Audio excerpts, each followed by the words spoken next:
Ես չգիտեմ Արշակ Սրբազանի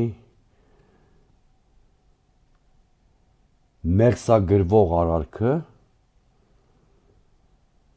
Իշքանով է օբյեկտիվ, իշքանով է ոչ օբյեկտիվ, այդ հարթություն չեմ էլ ուզում մտնել։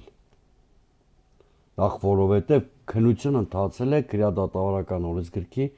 բազմաթիվ խախտումներով։ Մեկը կնշեմ, մեկ օրում փորձաքննության եզրակացություն չի կարող ստացվել եւ այն համարվել օբյեկտիվ։ Հարցրեք ցանկացած մեկին, որը քրեական գործով անցնում է, ձեզ կասի փորձաքննության պատասխանները երբ են լինում։ Ցանկացածին, այս եթերից դուրս կարող եք ասել։ Այս ամենևին չեմ դա շաբաթներ կամ ամիսներ է խախտել իր ամեղության կանխավարկածը կամ իջոր։ Չէ, գիտեմ։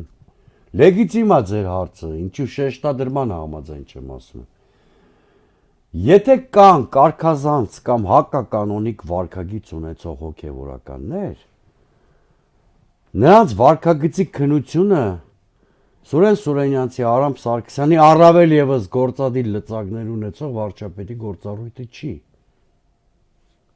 Դրանով պիտի զբաղվեն բացառապես ներեկեղեցական ինստիտուտները։